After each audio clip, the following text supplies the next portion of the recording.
হিন্দিতে একটা দারুণ মুভি আছে, হাতি মেরা সাথী। এই সিনেমায় একজন মানুষের হাতির প্রতি ভালোবাসা দেখানো হয়েছে। এমনকি এই সিনেমা দেখতে দেখতে কখন যে তোমার চোখের কোণটা ভিজে যাবে তুমি নিজে বুঝতে পারবে না। ঠিক একই ঘটনার সাক্ষী তোমরাও হতে চলেছ। উচ্চ মাধ্যমিক অর্থাৎ ক্লাস 12 থার্ড সেমিস্টার, মানে তৃতীয় সেমিস্টারে যারা সদ্য উঠেছ, তোমাদের বাংলা পাঠ্য বইয়ের প্রথম গল্প হলো আদরিণী। আদরিণী একটি হাতির নাম। এই আদরিণীকে কেন্দ্র করে গল্পটা গড়ে উঠেছে। এই গল্পে আদরিণীর প্রতি মুক্তার সাহেব বা জয়রাম বাবুর ভালোবাসা আমরা দেখব।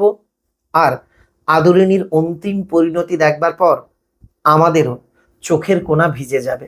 এই গল্পটা পড়লে আমরা পরীক্ষায় নাম্বার পাবো, এটা একেবারে সহজ কথা, কিন্তু এই গল্পটা উপলব্ধি করতে হবে।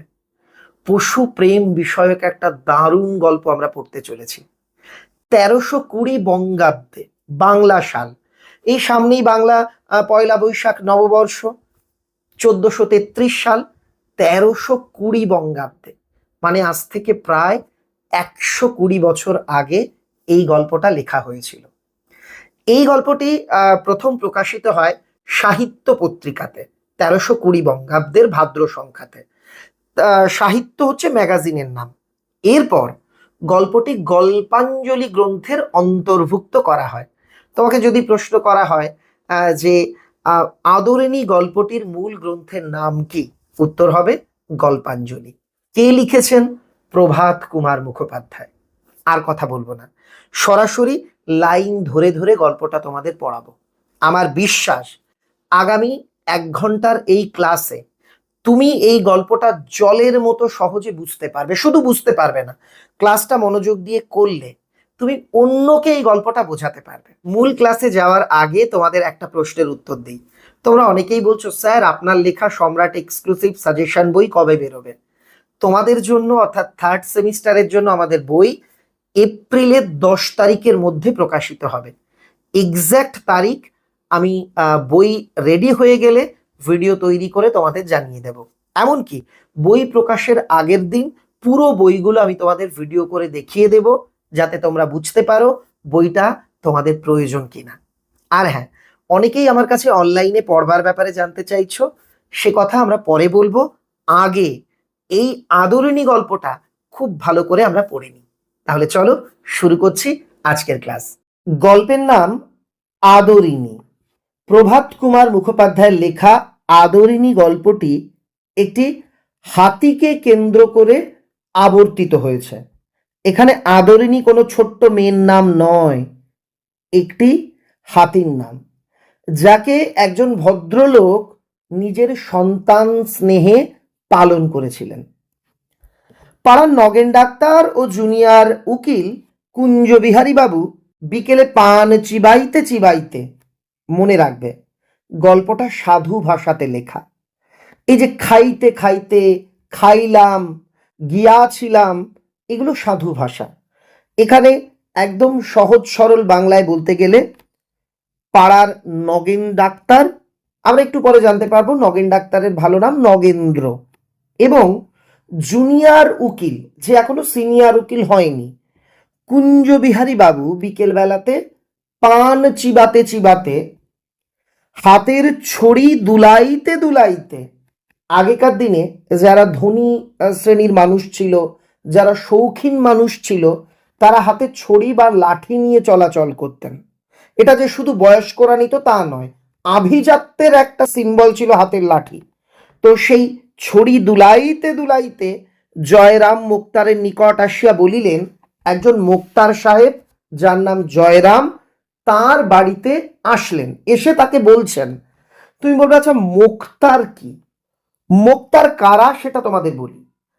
আইনি মোকদ্দমা মানে মামলা, মানে হচ্ছে কেস, এইগুলো পরিচালনার জন্য নিযুক্ত প্রতিনিধি হচ্ছে মোক্তার। সহজভাবে বলতে গেলে উকিলের থেকে এক ধাপ জুনিয়র বা অধস্তন ছিলেন মোক্তাররা। ইন্ডিয়ান অ্যাডভোকেট অ্যাক্ট 1961 অনুসারে মোক্তার প্রথা বন্ধ হয়ে গেছে।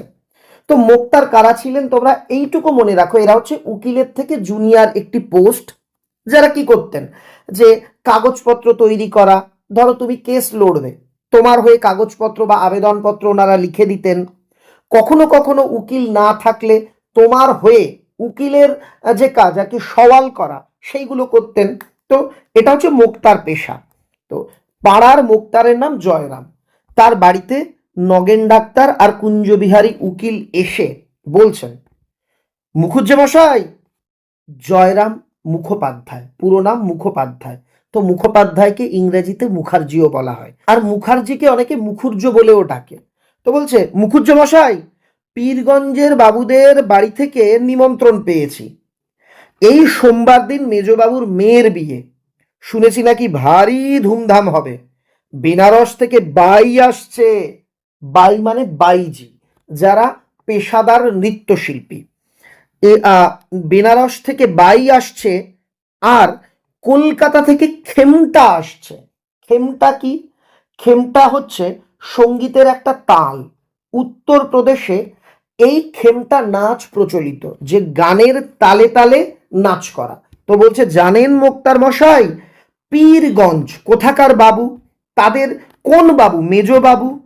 তার কার বিয়ে? মেয়ের বিয়ে। আর কি বার বিয়ে? এই তথ্যগুলো কিন্তু তোমাদের মনে রাখতে হবে। তো বলছে, সেই বিয়ে ভীষণ ধুমধাম করে হবে, সেখানে বাইজি খেমটা আসছে, আপনি নিমন্ত্রণ পেয়েছেন কি? মোক্তার মহাশয় তাহার বৈঠকখানার, মানে যেখানে সবাই বসে থাকে, বৈঠকখানা মানে যে ঘরে বসে, সভাগৃহ, বাড়ির সবার বসার ঘর, যেখানে আলাপ আলোচনা করে সবাই বসে, সেইটা। বৈঠকখানার বারান্দার বেঞ্চিতে, বৈঠকখানায় কোথায় বসেছিলেন, হাতে কি ছিল, এরকম ছোট ছোট লাইন পড়ার সময় কিন্তু তোমাদের মাথায় রাখতে হবে, কারণ এই সেমিস্টারটা এমসিকিউ এর। তো বৈঠকখানার বেঞ্চিতে বসিয়া হুকা হাতে করিয়া তামাক খাইতেছিলেন, মানে তামাক হুকোতে টানছেন। আগন্তুকগণের এই প্রশ্ন শুনিয়া, এখানে তোমার মনে হবে আগন্তুকগণ মানে কি?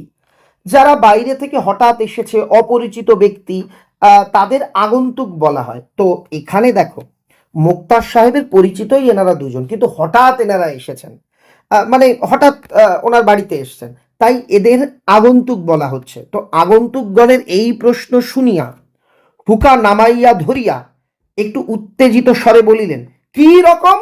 আমি নিমন্ত্রণ পাবো না? কি রকম? জানো না, আমি আজ 20 বছর, আমি আজ 20 বছর ধরে তাদের এস্টেটের বাধা মোক্তার। এস্টেট মানে তাদের জমিদারির।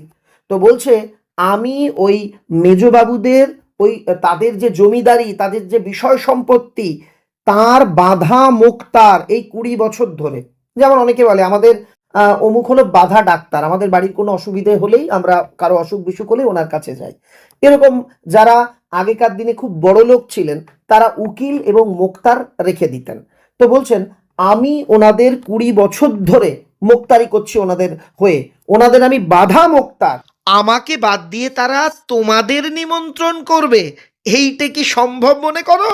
বলছে, আমি তাদের এত পরিচিত, 20 বছর ধরে আমি ওই ফ্যামিলির মোক্তারি করি, আর তুমি মনে করছো যে আমাকে নিমন্ত্রণ না করে তারা তোমাকে করবে? জয়রাম মুখোপাধ্যায়কে ইহারা বেশ চিনিত, সকলেই চিনে। অতি অল্প কারণে তা তীব্র অভিমানের উপস্থিত হয়। সত্যি তো তাই। ওনাকে জাস্ট জিজ্ঞেস করা হয়েছে, আচ্ছা আপনি কি নিমন্ত্রণ পেয়েছেন? উনি বলছে, কি? আমি তাদের 20 বছরের পরিচিত মুক্তার, আমাকে নিমন্ত্রণ করবে না, তোমাকে করবে? অতি অল্প কারণেই তার তীব্র অভিমান উপস্থিত হন। অথচ হৃদয়খানি স্নেহে, বন্ধুত্ব বাৎসল্যে কুসুমের মতো কোমল। বন্ধুত্ব বাৎসল্য মানে কি? মানে বন্ধুর প্রতি মায়া মমতা, তাকে বলে বন্ধুত্ব বাৎসল্য। তার হৃদয়ে স্নেহ আছে, বন্ধুর প্রতি মায়া মমতা আছে, একদম ফুলের মতো, কুসুমের মতো তিনি কোমল। এই জিনিসটা ব্যক্তিগতভাবে অনেকের ক্ষেত্রেই হয়। দেখবে তোমার অনেক বন্ধুরা খুব অল্প কারণে ওভার রিয়াক্ট করে, কিন্তু তারা খারাপ নয়, তারা তোমায় ভীষণ ভালোবাসে, তারা বন্ধু হিসেবে খুব ভালো। এরকম আমার অনেক বন্ধু আছে। এমনকি আমিও খানিকটা এইরকম, খুব তাড়াতাড়ি উত্তেজিত হয়ে পড়ি। ইহা যে তাহার সঙ্গে কিছুদিন ব্যবহার করিয়াছে সেই জানিয়াছে, মানে যে তার সঙ্গে কিছুদিন ব্যবহার মানে আলাপ পরিচয় করেছে, সেই জানে যে ওনার মন কত কোমল, কিন্তু উনি খুব তাড়াতাড়ি রেগে যান। উকিলবাবু তাড়াতাড়ি বলিলেন, না না না না না, সে কথা নয়, সে কথা নয়, আপনি রাগ করছেন মুখুজ্জেমশাই, আমরা কি সেইভাবে বলেছি? এ জেলার মধ্যে এমন কে বিষয়ী লোক আছে, মানে এমন কোন ধনী লোক আছে, বিষয়ী লোক বলতে যাদের বিষয় আশয় আছে, ধনবান ব্যক্তি আমাদের এলাকার মধ্যে এমন কোনো ধনী ব্যক্তি আছে যে আপনার কাছে উপকৃত নয়, আপনার খাতির না করে? আমাদের জিজ্ঞাসার তাৎপর্য এই ছিল যে আপনি সেই দিন পীরগঞ্জে যাবেন কি? বলছে না না না, আপনাকে এই এলাকার সমস্ত ধনী লোকেরা চেনে ভালোবাসে, আপনার দ্বারা উপকৃত। আমাদের যে প্রশ্ন তার মানে এটা ছিল যে আপনি কি ওই দিন পীরগঞ্জে যাবেন? মুখোপাধ্যায় নরম হইলেন, মানে তিনি এই কথাটা শুনে একটু শান্ত হলেন, বলিলেন ভাইয়ারা বসো, বলিয়া সম্মুখস্থ সামনে থাকা আর একখানি বেঞ্চ দেখাইয়া দিলেন। নিজে বেঞ্চে বসেছিলেন, সামনের বেঞ্চটা দেখিয়ে দিলেন। উভয়ে উপবেশন করিয়া বলিলেন, উভয়ে মানে দুইজন বসবার পর বললেন, পীরগঞ্জে গিয়ে, মানে দুজন যখন বসে পড়ল তখন মোক্তার সাহেব বলছেন, পীরগঞ্জে গিয়ে নিমন্ত্রণ রক্ষা করা আমার পক্ষে একটু কঠিন বটে। সোম মঙ্গল 2 দিন কাছারি কামাই হয়। বলছে আমি যদি যাই, আমার কার্যালয় দপ্তর সেটা 2 দিনের জন্য বন্ধ থাকবে। তো বলছে আমার কাছারি 2 দিন বন্ধ হয়, কামাই হয়ে যাবে। দেখো না, স্কুলে না গেলে তোমাদের বলে স্যার এই স্কুল কামাই করছো কেন, অথচ না গেলে তারা ভারী দুঃখিত হবেন। তোমরা যাচ্ছ? নগেন্দ্রবাবু বলিলেন, যাইবার তো খুব ইচ্ছে, কিন্তু অত দূর যাওয়া তো সোজা নয়, ঘোড়ার গাড়ির পথ নেই। এটা দিতে পারে, পীরগঞ্জে যাওয়ার ক্ষেত্রে কিসের পথ নেই? 4টে অপশান দিল। ঘোড়ার গাড়ির পথ নেই, গরুর গাড়িতে যেতে হলে যেতে 2 দিন আসতে 2 দিন, পালকি করে যাওয়া সেও জোগাড় হওয়া খুব মুশকিল, এরম দিল, সেও জোগাড় হওয়া মুশকিল, কি? পালকি। আমরা দুজনেই তাই পরামর্শ করলাম যাই মুখুজ্জে মশাইয়ের কাছে গিয়ে জিজ্ঞেস করি, তিনি যদি যান নিশ্চয়ই রাজবাড়ি থেকে একটা হাতি টাতি আনিয়ে নেবেন, আমরা দুজনে তার সঙ্গে সেই হাতিতে দিব্যি আরামে যেতে পারবো। তো ওনারা দুজন এসছেন, যে মুখুজ্জে মশাই খুব জনপ্রিয় ব্যক্তি, অনেক বড় লোকের সঙ্গে ওঠা বসা আছে, মুখুজ্জে মশাই যদি জমিদার সাহেবকে বলে রাজবাড়ি থেকে হাতি টাতি আনিয়ে নিতে পারেন, তাহলে ওনার সঙ্গে আমরাও হাতি করে পীরগঞ্জের বাবুর বাড়িতে যাব। মনে রাখবে, এখানে অনেকেই একটা কনফিউশন তোমরা করো, অনেকের মধ্যে একটা দ্বিধাদ্বন্দ্ব কাজ করে। পীরগঞ্জের বাবু আর এই যে যে রাজবাড়ি দুটো কিন্তু আলাদা। পীরগঞ্জের যেটা, সেটা একটা বাবুদের বাড়ি, মানে ধনীদের বাড়ি। আর এখানে রাজবাড়ি বলতে জমিদার বা রাজামশাইয়ের কথা বলা হয়েছে, তার বাড়ি। মোক্তার মশাই স্মিত মুখে বলিলেন, স্মিত মুখে মানে ঠোঁটের কোণে একটু হাসি ফুটিয়ে বললেন, এই কথা, তার জন্য আর ভাবনা কি? মহারাজ নরেশচন্দ্র, যে রাজামশাই নরেশচন্দ্র তো আমার আজকের মক্কেল নন। মক্কেল মানে কি? মামলা মোকদ্দমার ব্যাপারে যিনি সাহায্য গ্রহণ করেন তাকে বলা হয় মক্কেল। যেমন উকিল বা মোক্তারের কাছে যিনি আইনি সাহায্যের জন্য আসেন। তুমি কোনো উকিলের কাছে গেলে, তুমি একটা কেস লড়বে, তখন সেই উকিলের তুমি মক্কেল হবে। তো উনি বলছেন, মহারাজ নরেশচন্দ্র তো আমার আজকের মক্কেল নন, ওর বাপের আমল থেকে আমি ওদের মোক্তার। আমি কাল সকালেই রাজবাড়িতে চিঠি লিখে পাঠাচ্ছি, সন্ধ্যে নাগাদ হাতি এসে যাবে। এখন মানে বলছে ঠিক আছে, আমি কালকে সকালেই চিঠি লিখবো, সন্ধ্যের মধ্যে হাতি চলে আসবে। কুঞ্জবাবু বলিলেন, দেখলে হে ডাক্তার, আমি তো বলেছিলাম।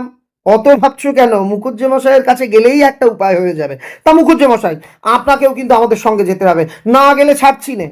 যাবো বই কি ভাইয়া, আমি যাব, তবে আমার তো ভাই খেমটা শোনার বয়স নেই। তোমরা শুনো, আমি মাথায় এক পগ্গ বেঁধে, দেখবে এই রীতিটা এখনো অনেক জায়গায় প্রচলিত, যে যে বাড়িতে বিয়ে হয় সেই মেয়ে পক্ষের গুরুজনেরা তারা মাথায় পাগড়ি বাঁধে বা মাথায় একটা ফেটি বেঁধে থাকে। তো বলছে আমি মাথায় এক পগ্গ বেঁধে। এখানে পগ্গ শব্দের অর্থ কি বোঝানো হয়েছে? এখানে পগ্গ বলতে বোঝানো হয়েছে ওই একটা পাগড়ি জাতীয় কিছু মাথায় বেঁধে। আমি মাথায় পগ্গ বেঁধে একটি থেলো হুকো হাতে করে, থেলো হুকো মানে একটা বড় খোলযুক্ত হুকো, মানে হুকোটা অনেক বড়, হাতে করে লোকজনের অভ্যর্থনা করব, যারা আসবে তাদের আপ্যায়ন করব, ওয়েলকাম করব, কে খেলো কে না খেলো দেখব, তদারক করে বেড়াবো, মানে সেগুলো সন্ধান করে বেড়াবো যে এই আপনি বসেন দাদা, বসুন বসুন, এগুলো করব। আর তোমরা বসে শুনবে। পেয়ালা মুঝে ভর দে, এটা একটা গান, পেয়ালা মুঝে ভর দে, এটা একটা হিন্দি গান, মানে দাও মদের পেয়ালা ভরে দাও, এরকম কোন একটা গান। কেমন বলিয়া মুখোপাধ্যায় মশাই করিয়া হাসিতে লাগিলেন। মানে মুখোপাধ্যায় বলে, দেখো আমার তো আর বয়স নেই যে আমি তোমাদের সঙ্গে বসে বাইজির নাচ টাচ দেখবো, পান টান করবো, মানে ড্রিঙ্ক করবো। ও তোমরাই করো, আমি মাথায় পাগড়ি বেঁধে হাতে হুকো ধরে সবার ওয়েলকাম জানাবো। গল্পের প্রথম পরিচ্ছেদ এখানে শেষ। এবার দ্বিতীয় পরিচ্ছেদ। পরদিন রবিবার। এদিন প্রভাতে আহ্নিক পূজাটা, আহ্নিক পূজা বলতে এখানে প্রতিদিনের যে ধর্মকর্ম, প্রতিদিনের যে পূজা, দৈনিক পূজা, তাকে বলা হয়েছে। তো আহ্নিক পূজাটা মুখুজ্জ মশাই একটু ঘটা করিয়া করিতেন। রবিবার দিন কাছারি বন্ধ থাকে, তিনি একটু ঘটা করেই এদিন পুজো করতেন। বেলা 9টার সময় পুজো সমাপন করিয়া জল যোগান্তে, জল যোগান্ত মানে জল খাবার খেয়ে টিফিন করে জল যোগান্তে বৈঠকখানায় আসিয়া বসিলেন।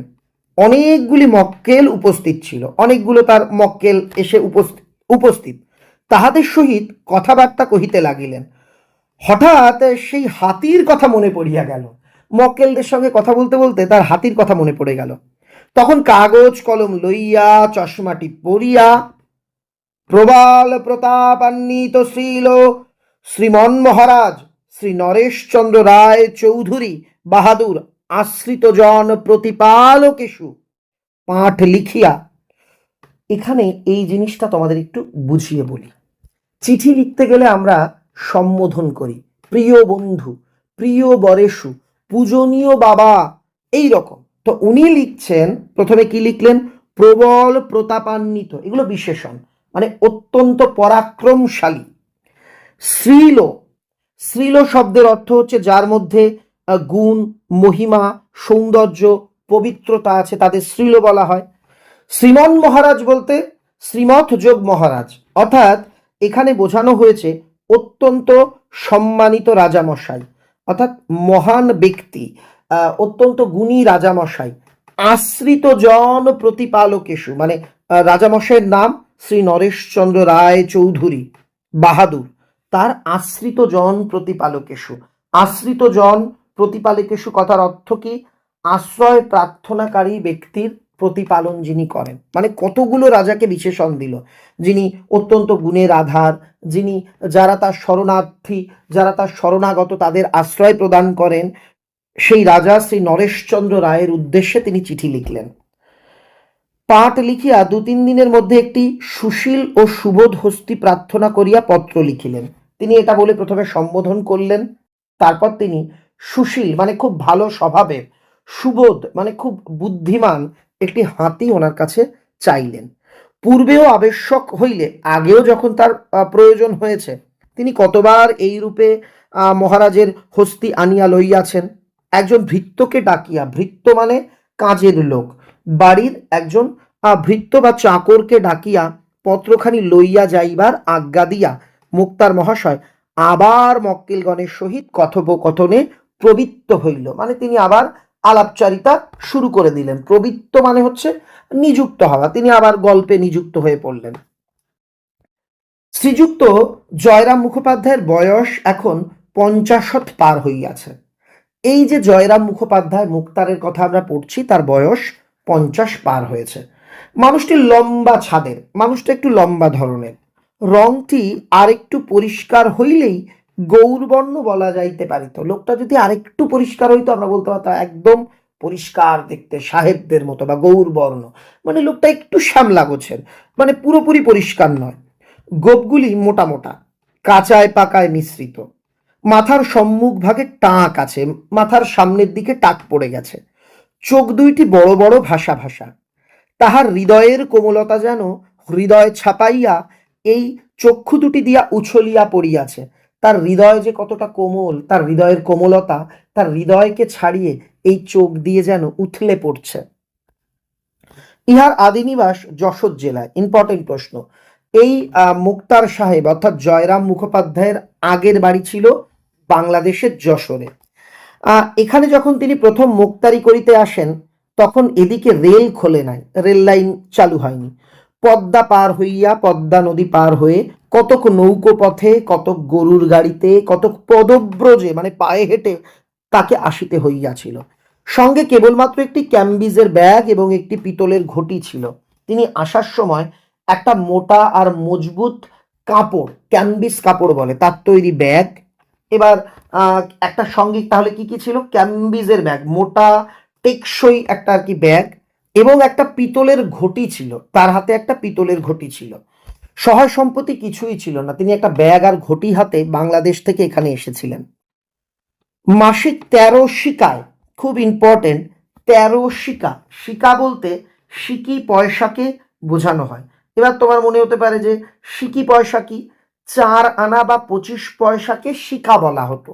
তো 13 শিকায় একটি বাসা ভাড়া লইয়া, একটি বাড়ি ভাড়া নিয়ে নিজ হাতে রাধিয়া খাইয়া মোক্তারির ব্যবসায় আরম্ভ করিয়া দেন। মানে তিনি মোক্তারির ব্যবসা শুরু করেছিলেন। এখন সেই মুখোপাধ্যায় পাকা দালান কোঠা করিয়াছে, বাগান করিয়াছে, পুকুর কিনিয়াছেন, অনেকগুলি কোম্পানির কাগজও কিনিয়াছেন। এখন সেই জয়রাম মুখোপাধ্যায় পাকা দালান কোঠা করিয়াছেন, পাকা দালান বাড়ি তৈরি করেছে, বাগান করিয়াছেন, পুকুর কিনিয়াছেন, অনেকগুলি কোম্পানির কাগজও কিনিয়াছেন, অর্থাৎ শেয়ারের কাগজ, কোম্পানির শেয়ারের কাগজও অনেক কিনেছেন। মানে সত্যি কথা বলতে গেলে লোকটা খালি হাতে বাংলাদেশ থেকে এসেছিল, কিন্তু নিজের জোরে, নিজের পেশার প্রতি সততার বলে তিনি এত কিছু করেছেন। যে সময়ের কথা বলিতেছি তখন এ জেলায় ইংরেজিওয়ালা মোক্তারের আবির্ভাব হইয়াছে বটে। যখন এর কথা বলছি তখন আমাদের এই এলাকাতে ইংরেজি জানা কিছু মোক্তার ছিল বটে, কিন্তু জয়রাম মুখোপাধ্যায়কে তাহারা কেহই হাঁটাইতে পারে নাই। কিন্তু জয়রাম মুখোপাধ্যায় এতটা মানে গুণী ব্যক্তি ছিলেন যে ইংরেজি জানা যে মোক্তাররা তারাও ওনাকে হঠাতে পারেনি, ওনাকে তাড়াতে পারেনি, ওনাকে আর কি হাঁটিয়ে দিতে পারেনি। তখনও ইনি এ জেলার প্রধান মুক্তার বলিয়া গণ্য। ইংরেজি জানা মুক্তারের আবির্ভাব হলেও এই জেলার সেরা বা প্রধান মুক্তার হিসেবে জয়রাম মুখোপাধ্যায় আর কি পরিচিত ছিলেন। মুখোপাধ্যায় মহাশয়ের হৃদয়খানি অত্যন্ত কোমল এবং স্নেহপ্রবণ হইলেও মেজাজ কিছুটা রুক্ষ। মানে হৃদয় তার খুব কোমল, কিন্তু মেজাজ একটুখানি রুক্ষ থাকে। যৌবনকালে ইনি রীতিমতো বদরাগী ছিলেন, কথায় কথায় রেগে যেতেন। এখন রক্ত অনেকটা ঠান্ডা হইয়া আসিয়াছে।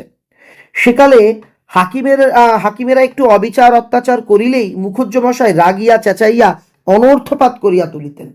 হাকিম বলতে কাকে বোঝানো হয়েছে? সেকালে যদি বিচারপতিরা, যারা বিচারক তাদের হাকিম বা হেকিম বলে, কোনো রকম একটু অবিচার করত, তিনি চেঁচিয়ে মেচিয়ে একদম অনর্থ করে দিত সবকিছু। একদিন এজলাসে, এজলাস বলতে যেখানে বিচারকরা বসে বিচার করেন বা শুনানি হয়, সেই কোর্টের ঘরটাকে এজলাস বলে। এজলাসে এক ডেপুটির সহিত, একজন ডেপুটি বাবুর মানে হচ্ছে প্রধান কর্মচারী, মানে সরকারের প্রধান কর্মচারী বা প্রধান ব্যক্তিকে ডেপুটি বলা হয়। তো একজন ডেপুটির সহিত ইহার বিলক্ষণ বচসা হইয়া যায়। বচসা কথার অর্থ হচ্ছে গণ্ডগোল বা তার সঙ্গে কথা কাটাকাটি, এইগুলো হয়ে যায়। বিকালে বাড়ি আসিয়া দেখিলেন তাহার মঙ্গলা গাই, তার গরুর নাম ছিল মঙ্গলা। মানে একদিন কি হলো, এক ডেপুটি বাবুর সঙ্গে তার আদালতে অত্যন্ত কথা কাটাকাটি হয়। সেই দিন বিকেলবেলায় বাড়ি এসে তিনি দেখলেন তার মঙ্গলা নামক গাভী, মেয়ে গরুটা একটা এড়ে বাছুর মানে ছেলে বাছুর প্রসব করিয়াছে, মানে সেই গরুর একটা ছেলে বাছুর হয়েছে। তখন আদর করিয়া উক্ত ডেপুটি বাবুর নামে বাছুরটির নামকরণ করিয়াছিলেন। দেখো, ডেপুটি বাবুর উপর উনি এত খেপে গেছিলেন, উনি সেই ডেপুটি বাবুর নামে বাছুরের নাম রেখেছিলেন। ডেপুটি বাবু লোক পরম্পরায় ক্রমে এ কথা শুনিয়াছিলেন। পরবর্তীকালে ডেপুটি বাবু লোকের মুখে এই কথা শুনেছিলেন, এবং বলা বাহুল্য, এ কথা বলাটাই বাহুল্য যে, মানে এই কথাটা বলাটাই অত্যুক্তি যে তিনি নিতান্ত প্রীত লাভ করেন নাই এই কথা শুনে, যে তাকে অপমান করতে গরুর বাছুরের নাম তার নামে রেখেছে, এটা শুনে তিনি মোটেই খুশি হননি। আর একবার এক ডেপুটি বাবুর সম্মুখে মুখুজ্জেমশাই আইনের তর্ক করিতেছিলেন। একটা সময় আর একবার এক ডেপুটির সঙ্গে মুখুজ্জেমশাই তর্ক করছিলেন, কিন্তু হাকিম কিছুতেই ইহার কথায় সায় দিতেছিলেন না। কিন্তু হাকিম কিছুতেই, বিচারক কিছুতেই মুখোপাধ্যায় মশাই অর্থাৎ মুক্তার সাহেবের কথায় সায় দিচ্ছিলেন না। অবশেষে রাগের মাথায় জয়রাম বলিয়া বসিলেন, আমার স্ত্রীর যতটুকু আইন জ্ঞান আছে হুজুরের দেখি তাও নেই দেখছি। মানে দেখো উনি কতটা বদরাগী ছিলেন। বিচারককে বলছেন কি, আমার বউয়ের যেটুকু আইনের জ্ঞান আছে ও তাও আপনার নেই। সেদিন আদালত অবমাননার জন্য মোক্তার মশাইয়ের 5 টাকা জরিমানা হইয়াছিল। আদালত অবমাননা করা, বিচারকের কথার উপরে উপেক্ষা করা, তাকে অসম্মান করা হচ্ছে আদালত অবমাননা। তো এই আদালতকে অবমাননা করার জন্য তার 5 টাকা জরিমানা হয়েছিল। এই আদেশের বিরুদ্ধে তিনি তিনি এই যে তার জরিমানা হয়েছিল, এই আদেশের বিরুদ্ধে তিনি হাইকোর্ট অব্দি লড়েছিলেন। তিনি বলেছিলেন না, আমিই ঠিক, আমি 5 টাকা কোনো মতেই দেব না, আর কি জরিমানা দেব না। তিনি হাইকোর্ট অব্দি কেস লড়েন এবং শেষ পর্যন্ত সব শুদ্ধ 1700 টাকা ব্যয় করিয়া, খরচ করে এই 5 টাকার জরিমানার হুকুম রহিত করিয়াছিলেন। তিনি এই হুকুম রদ বা বাতিল করেছিলেন। তিনি আইনি লড়াই লড়েছিলেন, হাইকোর্ট অব্দি দৌড়দৌড়ি করে এই 5 টাকার যে তার জরিমানা হয়েছিল এই আদেশকে তিনি বন্ধ করিয়েছিলেন। এই আদেশ বন্ধ করানোর জন্য তার 1700 টাকা খরচ হয়ে গেছিল। মুখোপাধ্যায় যেমন অনেক টাকা উপার্জন করিতেন, তেমনি তার ব্যয়ও ছিল যথেষ্ট। মানে তিনি অনেক টাকা খরচও করতেন।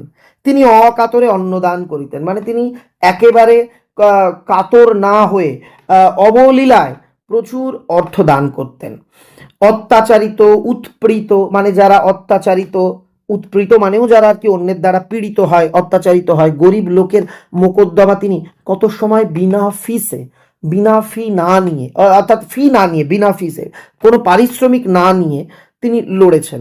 এমনকি নিজের অর্থ ব্যয় পর্যন্ত করিয়া চালাইয়া দিয়েছেন। এমনকি অনেক মামলা চালানোর জন্য তিনি নিজের পকেটের টাকা খরচ করেছেন। প্রতি রবিবার অপরাহ্নকালে, অপরাহ্ন কথার অর্থ কি, বিকেল বেলাতে, পাড়ার যুবক বৃদ্ধগণ, মানে যারা কম বয়সী যুবক আর বুড়োরা মুক্তার মহাশয়ের বৈঠকখানায় সমাবেত হইয়া তাস পাশা খেলিতে থাকেন। এই তাস পাশা এগুলো খেলে। অদ্য আজও সেইরূপ অনেক আগমন করিয়াছেন, মানে অনেকে এসেছেন। পূর্বোক্ত ডাক্তারবাবু ও উকিলবাবুও আছেন। আজকে উকিলবাবু ডাক্তারবাবুও তার বাড়িতে এসছে। হাতিকে বাঁধিবার জন্য বাগানে খানিকটা স্থান পরিষ্কৃত করা হইয়াছে। হাতি রাত্রে খাইবে বলিয়া বড় বড় পাতা শুদ্ধ কয়েকটা কলা গাছ ও অন্যান্য বৃক্ষের ডাল কাটিয়া রাখা হইয়াছে। মোক্তার মহাশয় সে সমস্ত তদারক করিতেছেন। মোক্তার মশাই নিজে তদারকি করছেন। হাতি চলেই আসবে, উনি চিঠি লিখেছেন সন্ধ্যার মধ্যে হাতি চলে আসবে, এই আশায় তিনি হাতি কোথায় বাঁধবেন একটা জায়গা পরিষ্কার করে রেখেছেন। হাতির জন্য বিভিন্ন গাছের পাতা টাতা জোগাড় করে রেখেছেন খাবার হিসেবে। মাঝে মাঝে বৈঠকখানায় আসিয়া কোনো ব্রাহ্মণের হাত হইতে হুকো লইয়া দাঁড়াইয়া দাঁড়িয়া 2-4 টান দিয়া আবার তিনি বাহির হইয়া যাইতেছেন। মানে তিনি খুব চঞ্চল, কখন হাতি আসবে, একটু ঘরে ঢুকে হুকো টেনে আবার বাইরে চলে যাচ্ছে। সন্ধ্যার কিছু পূর্বে জয়রাম বৈঠকখানায় বসিয়া পাশা খেলা দেখিতেছিলেন। এমন সময় সেই পত্রবাহক, মানে যিনি পত্র বা চিঠিটা, এই যে যে রাজার কাছে যে চিঠিটা লিখেছিলেন সেই চিঠি বয়ে নিয়ে গেছিল, যে পত্রবাহক ভৃত্য ফিরিয়া আসিয়া বলিলেন, হাতি পাওয়া গেল না। কুঞ্জবাবু নিরাশ হইয়া উঠিয়া বলিলেন, হ্যাঁ, পাওয়া গেল না? নগেন্দ্রবাবু বলিলেন, তাই তো, সব মাটি। মোক্তার মহাশয় বলিল, কেন রে, হাতি পাওয়া গেল না কেন? চিঠির জবাব এনেছিস? ভৃত্য বলিল, আজ্ঞে না, দেওয়ানজিকে গিয়ে চিঠি দিলাম। রাজবাড়ির যিনি দেওয়ান, আমি তাকে গিয়ে চিঠি দিয়েছি। দেওয়ান বলতে বোঝায় রাজা বা নবাবের মন্ত্রীকে। তো আমি দেওয়ানকে গিয়ে দেওয়ানজিকে চিঠিটা দিলাম। তিনি চিঠি নিয়ে মহারাজের কাছে গেলেন। খানিক বাদে ফিরে এসে বললেন, বিয়ের নেমন্তন্ন হয়েছে, তার জন্য হাতি কেন? গরুর গাড়িতে আসতে বলো। বলছেন দেওয়ানবাবু রাজার কাছ থেকে ফিরে এসে কিছুক্ষণ পরে বললেন, একজন বিয়ের নেমন্তন্ন যাবে, তার জন্য হাতি কেন পাঠাবো, তাকে গরুর গাড়িতে যেতে বলো। এই কথা শুনিবা মাত্র জয়রাম ক্ষোভে, লজ্জায়, রোষে যেন একেবারে ক্ষিপ্ত প্রায় হইয়া উঠিলেন। মানে তিনি অত্যন্ত বিক্ষিপ্ত, ক্ষিপ্ত, রাগান্বিত, ক্রুদ্ধ হয়ে উঠলেন। তিনি এই ডাক্তার আর জুনিয়র উকিলের সামনে একদম বড়াই করে বলেছিল, আমার সঙ্গে রাজামশাইয়ের খুব ভালো যোগাযোগ, আমি চিঠি লিখলে সন্ধ্যের মধ্যে হাতি চলে আসবে। ইভেন তিনি ভাবছিলেন হাতি আসবে, তিনি তার জন্য অপেক্ষাও করেছিলেন। কিন্তু দেখা গেল হাতি তো এলোই না, বরং চিঠিতে লেখা হলো, যান গিয়ে, বিয়েতে হাতি পাঠানো হবে না, গরুর গাড়িতে যান। এটা শুনে তিনি অত্যন্ত ক্ষিপ্ত হয়ে গেলেন। তার হাত পা ঠক ঠক করিয়া কাঁপিতে লাগিল, 2 চক্ষু দিয়া রক্ত ফাটিয়া পড়িতে লাগিল। মানে চোখ দিয়ে রক্ত বেরোচ্ছে এমন নয়, মানে চোখ দুটো রাগে লাল হয়ে গেল, মুখমণ্ডলের শিরা উপশিরা স্ফীত হইয়া উঠিল, মুখের উপরে শিরাগুলো ফুলে উঠল, কম্পিত স্বরে ঘাড় বাঁকাইয়া বারংবার বলিতে লাগলেন, কাপা কাপা গলায় ঘাড় বাঁকিয়ে রেগে কাঁপতে কাঁপতে বারবার বলছে, হাতি দিলে না, হাতি দিলে না। সমবেত ভদ্রলোকগণ ক্রীড়া বন্ধ করিয়া, সমবেত মানে যারা তার ঘরে সমবেত হয়েছিলেন, একত্রিত হয়েছিলেন, এতক্ষণ খেলা করছিলেন, সেই সব ভদ্রলোকগণ খেলা বন্ধ করে হাত গুটাইয়া বসিলেন। কেহ কেহ আবার বলিলেন, তার আর কি করবেন মুখুজ্জে মশাই, পরের জিনিস, জোর তো নেই, একখানা ভালো দেখে গরুর গাড়ি ভাড়া করে নিয়ে রাত্রির 10টা-11টার সময় বেরিয়ে পড়ুন, ঠিক সময় পৌঁছে যাবেন। ওই ইমামদ্দি শেখ একজোড়া নতুন বলদ কিনে এনেছে, খুব দ্রুত যায়। ইমামদ্দি শেখ খুব ভালো বলদ কিনেছে, মানে দুটো কি বলা যেতে পারে, পুরুষ গরু তাকে বলে বলদ গরু, এড়ে গরু তাকে বলে বলদ গরু। তো দুটো বলদ গরু কিনেছে, খুব দ্রুত যায়, আপনি ওই গরুর গাড়িতে করে যান। জয়রাম বক্তার দিকে দৃষ্টিপাত না করিয়া, মানে বক্তার দিক, দেখো জয়রাম কথাটা অ্যাভয়েড করলো। যে লোক বলছেন যে আপনি গরুর গাড়িতে যান, তার দিকে না ফিরেই বলছে, না, গরুর গাড়িতে চড়ে আমি যাব না, যদি হাতি চড়ে যেতে পারি তবেই যাব, নইলে এ বিবাহে আমার যাওয়াই হবে না। এখানে দ্বিতীয় পরিচ্ছেদ শেষ। গল্পের পরবর্তী পরিচ্ছেদ শুরু করার আগে আমার একটা ছোট্ট অনুরোধ, আজকের ক্লাসটা যদি ভালো লাগে লাইক করে দিও। যারা অনলাইনে পড়তে চাইছো তাদের উদ্দেশ্যে আমার বিনম্র অনুরোধ, প্লিজ তোমরা যদি অফলাইনে পড়ে সন্তুষ্ট, মানে তোমার এরিয়ার শিক্ষকদের কাছে পড়ে সন্তুষ্ট, আমার অনলাইন ক্লাসে কেউ যুক্ত হবে না। আমি চাই না তোমরা তোমাদের প্রিয় শিক্ষকদের ছেড়ে আমার অনলাইনে এসো, কারণ আমার মতে অফলাইনে ভালো পড়াশুনো হয়। তবে হ্যাঁ, যাদের এলাকাতে ভালো শিক্ষক তোমরা খুঁজে পাচ্ছ না, বা পেলেও তার ডেটের সঙ্গে তোমার টাইম মিলছে না, তাদের জন্য অনলাইনে একটা সুবিধে আছে। সম্রাট এক্সক্লুসিভ অ্যাপ ডাউনলোড করো, একটা ছোট্ট পেমেন্ট করো, গোটা বছর অর্থাৎ গোটা 12, থার্ড, ফোর্থ দুটো সেমিস্টার তুমি আমার কাছে পড়তে পারবে। গোটা বিষয়টা জানতে তোমাদের জন্য একটা অটোমেটিক হেল্পলাইন নাম্বার চালু হয়েছে। এই যে নিচে দেখতে পাচ্ছ, এই নাম্বারে জাস্ট একটা হাই লিখে বা কিছু একটা লিখে SMS করো, হোয়াটসঅ্যাপ করো, তৎক্ষণাৎ রিপ্লাই পাবে, সেখানে সমস্ত তথ্য তোমাদের জানিয়ে দেওয়া হবে। এখানে আমি বলে রাখি কেমনভাবে ক্লাস হবে।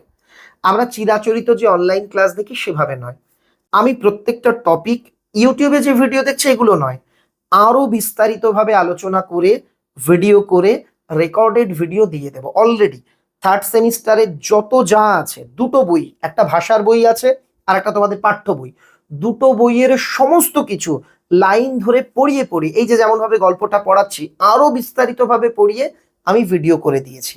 এরপর ক্লাসে তোমরা যেটা পাবে, আমি এবার এক একটা গল্প কবিতা পড়াবো, কোন লাইন থেকে কোন প্রশ্ন হবে সেগুলো তোমাদের বলে দেবো। এটা হচ্ছে সাজেশন ক্লাস, অর্থাৎ গল্পটা আলোচনা করতে করতে সেখান থেকে কত ধরনের প্রশ্ন হবে আলোচনা করে দেব।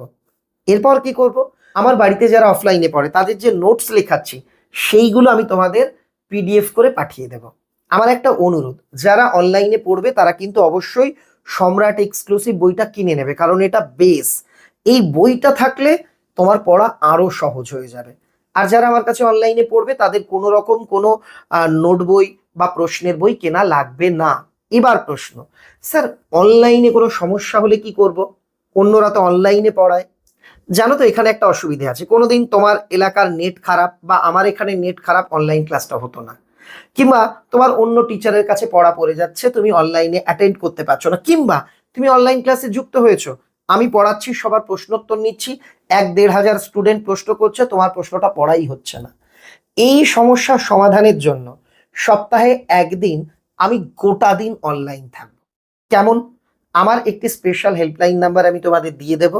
তোমার যখন যেখানে অসুবিধে হবে সপ্তাহে নির্দিষ্ট দিনে তুমি ফোন করে আমার সঙ্গে কথা বলে সমস্যাটা সমাধান করে নিতে পারবে বা পড়াটা বুঝে নিতে পারবে। অর্থাৎ তোমাদের জন্য নির্দিষ্ট একদিন, গোটা দিনই অনলাইন, তোমার যখন ইচ্ছা যেখানে অসুবিধে তুমি সরাসরি আমায় ফোন করে নিতে পারবে। এটাই ছিল অনলাইন নিয়ে ঘোষণা। অনলাইন সম্পর্কে জানতে ওই যেটা বললাম ওই হোয়াটসঅ্যাপ নাম্বারে যোগাযোগ করো, অটোমেটিক রিপ্লাই এর মাধ্যমে তোমাদের উত্তর দিয়ে দেওয়া হবে। এবার চলে যাচ্ছি গল্পের বাকি অংশে। তৃতীয় পরিচ্ছেদ, শহর হইতে 2-3 ক্রোশের মধ্যে। ক্রোশ হচ্ছে আগেকার দিনে এই ক্রোশ দিয়ে দূরত্ব মাপা হতো, এটা দূরত্ব মাপার একক। 1 ক্রোশ সমান সমান ওই 2 মাইল ধরতে পারো।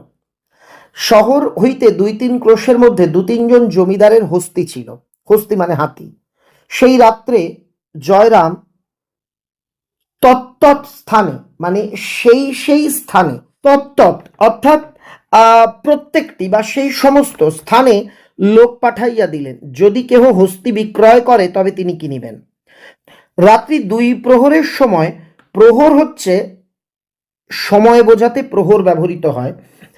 রাত্রি 2 প্রহর মানে দাঁড়াচ্ছে হচ্ছে এই মোটামুটি মধ্যরাতের সময়। রাত্রি 2 প্রহরের সময় একজন ফিরিয়া আসিয়া বলিল, বীরপুরের উমাচরণ লাহিড়ীর একটি মাদি হাতি আছে। মাদি মানে মেয়ে হাতি আছে, এখনো বাচ্চা, বিক্রি করবে, কিন্তু বিস্তর দাম চায়, প্রচুর দাম চায়। কত? 2000 টাকা। খুব বাচ্চা না, সওয়ারি নিতে পারবে। সওয়ারি মানে হচ্ছে এর ওপর করে সওয়ার করা যাবে, লোকজন নিয়ে এটা বয়ে নিয়ে যেতে পারবে। কুছ পরোয়া নেই, তাই কিনবো। দেখো মুখুজ্জে মশাই তো প্রায় খেপে গেছেন। রাজা যখন তাকে হাতি দেয়নি, তিনি সেই রাত্রিরে এলাকায় যত জমিদার আছে তাদের বাড়ি খোঁজ পাঠালো যে কেউ হাতি বিক্রি করবে কিনা। শেষ পর্যন্ত জানা গেল বীরপুরের উমাচরণ লাহিড়ী হাতি বিক্রি করবে। দেখো সেই যুগের হিসেবে 2000 টাকা কিন্তু অনেক। 2000 টাকা অনেকগুলো টাকা ছিল। পরদিন বেলা 7টার সময় হস্তিনী আসিল, তাহার নাম আদরিণী। 7টার সময় হাতি এলো, তার নাম আদরিণী। আমরা গল্পের পরের অংশে যাব, তার আগে দেখি তো গল্পটা এতক্ষণ তোমরা কেমন মনোযোগ দিয়ে শুনেছো বা বুঝেছো। উমাচরণ লাহিড়ীর বাড়ি কোথায় ছিল? দেখি কয়জন পারবে। আমাকে উত্তরটা ঝটপট লিখবে, অথবা এটার সঙ্গে আর একটা লিখতে পারো, না পারলে শুধু একটা প্রশ্নের উত্তর লিখলেও হবে যে মোক্তার মশাই মানে আমাদের জয়রাম মুখোপাধ্যায়ের আদি নিবাস কোথায় ছিল। আমাকে অবশ্যই লিখে জানিও। লাহিড়ী মশাইয়ের কর্মচারী রীতিমতো স্টাম্প কাগজে রসিদ লিখিয়া, স্টাম্প পেপারে একদম রসিদ টসিদ লিখিত পড়িতভাবে 2000 টাকা লইয়া প্রস্থান করিলেন, মানে হাতিটা বিক্রি করে তিনি প্রস্থান করলেন, চলে গেলেন। বাড়িতে হাতি আসিবা মাত্র তাবৎ বালক বালিকা আসিয়া, তাবৎ মানে একদম সমগ্র, সব কয়জন সেখানে বালক বালিকা আসিয়া বৈঠকখানার উঠোনে ভিড় করিয়া দাঁড়াইল। 2-1 অশিষ্ট বালক মানে অশান্ত বালক, 2-1 দুষ্টু বালক সুর করিয়া বলিতে লাগিল, মানে হাতিকে দেখে 2-1 খারাপ ছেলেরা, দুষ্টু ছেলেরা বলছে, হাতি তোর গোদা পায়ে নাতি, মানে হাতি তোর মোটা মোটা পায়ে দেব এক লাথি। বাড়ির বালকেরা ইহাতে অত্যন্ত ক্রুদ্ধ হইয়া উঠিল এবং অপমান করিয়া তাহাদিগকে বহিষ্কৃত করিয়া দিল। মানে পাড়ার যে সমস্ত অশিষ্ট অশান্ত বালকেরা হাতিকে নিয়ে এরকম আজে বাজে কথা বলছিল, এটা শুনে, এই কথা শুনে বাড়ির ছেলেরা রেগে গেল, বাড়ির বাচ্চারা রেগে গেল এবং তারা ওই অশিষ্ট বালকদের অপমান করে তাড়িয়ে দিল। হস্তিনী গিয়া অন্তপুর দ্বারের নিকট দাঁড়াইল। অন্তপুর দ্বার, অন্তরপুর মানে অন্দরমহল, বাড়ির ভেতরে ঢোকবার যে গেট, সেই দরজা, অন্তপুরের দরজার নিকট দাঁড়াইল। মুখুজ্জে মশাই বিপত্নিক, মানে তার স্ত্রী মারা গেছে। মুখুজ্জে মশাইয়ের অর্থাৎ জয়রাম মুখোপাধ্যায়ের বউ মারা গেছে।